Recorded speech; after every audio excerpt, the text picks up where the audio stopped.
Hindi ko narinig. Hindi ka nakita. Makita mo. Ano nga ba, hindi pa ako ngayon yung panahon na kahit sa Australia, ayaw ko pag ma-share. Medyo, ano pa ako, medyo, medyo nasa-stage pa ako ng, ayaw ko pang wala na. Pero, narinig ko na naman yung mga ano nyo, pero, hindi pa talaga ako nakakapag. Parang hindi pa time para mag-open up. Pero, It's now or never. Sabihin ko na lang, nung graduate kami, tayo, nakasama ko si Bobot at si Gilbert. Kaming tatlong magkakasama sa Fiber. Pagkatapos, magkakasama kami sa Nasa Fiber? Then, Philippine Fiber. Pagkatapos isa-isa namin iniwanan at nag-join ako sa NASIAD under the office of the Prime Minister. Prime Minister Carrara at the time. Then, na-board sa masyadong planning, masyadong biyahe-biyahe lang kung saan ako napupunta. Which is, sinabi ko sa boss ko na hindi yata ito ang site ko, mas gusto ko ang technical na trabaho. Tapos nakita ko yung sa AIT, hindi ko gusto nung una, pero dahil nabuborn ako sa trabaho ko, nag-apply ako for AIT and then I think John, alam mo si Pulcra at the time, sinabi niya sa akin na management dapat, pero planning, pero sabi ko hindi. Then, pumunta ng Bangkok, finish my soil and water engineering, master's in soil and water engineering. Sabi ko, babalik ako ng Pilipinas, pero may nakilala ko doon. Nakilala ko yung aking nagpasibot sa puso ko.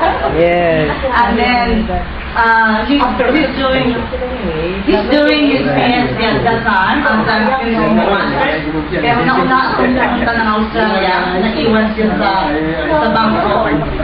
Tinapos niya ang kanyang PhD. Then, sumunod na lang siya sa Bangkok. Saka kami nagpakasal. For example, we were there.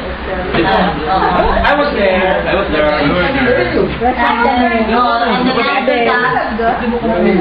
Then, bumalik kami, and masasabi ko lang talagang in-spoil niya kami mag-ina. So hanggang ngayon, hinahanap-hanap kami namin siya. And then, ang anak ko, sinasabi palagi na mas close siya sa tatay niya. Being a Bulakenyo, tatay ang tatawag niya sa kanya. So, tatay siya, mama sa akin. Sabi niya, ang tanong niya sa akin, Mama, is it because of gender daw na mas malapit siya sa tatay niya o sa akin? Kaya ngayon bumabawi ako ngayon. And then, nung mamatay ang husband, then I decided to slow down. Nag-resign sa Melbourne Water, where 20 years ako sa water industry. Then, ngayon, nasa academics ako. I hope na i-slow down nga. Palagi ko hindi. Pero, binabawi ko, nagiging close ako sa aking anak. Yun ang ko. So, first, ang wish ko professionally wala na. Sabi ko nga, mag-i-slow down na ako. I think, hanggang dito na lang, or professionally, but personally, gusto ko pa rin makatulong, kaya nga siguro isa yan sa mga reasons kung bakit ako nag-join sa academics, matulungan yung mga estudyante, and I'm just praying na maging patient, kasi maalaw ko maging patient at makatulong sa lahat ng estudyante ko. At wish ko sa ating lahat, tayo'y tumatanda na. Tumatanda tayo. Kaya ang alam ko lang, alagaan natin ang ating mga sarili. Yes. I wish na tayo.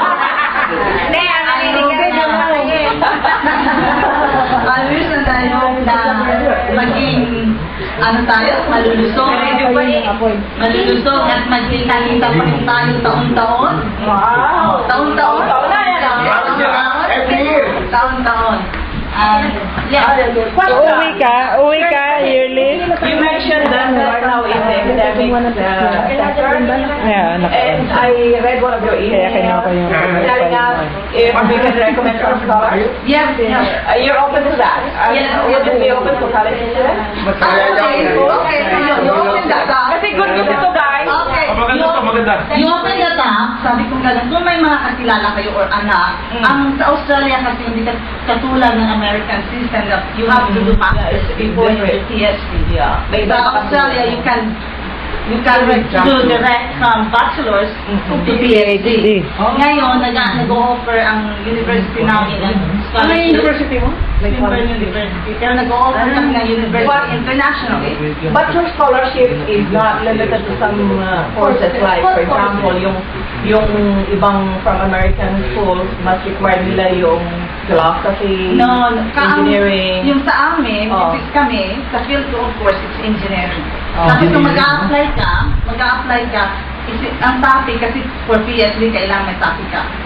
So, isi-search mo yung website namin, makikita mo yung mga topics, yung interested ka dun sa isang topic na yun, kukontakin mo yung tao.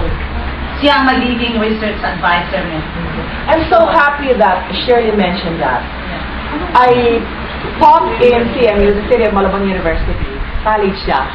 And I tried to work with the administration para ma-elevate yung status niya from college to university. And I handle the scholarship program as well as the student affairs program.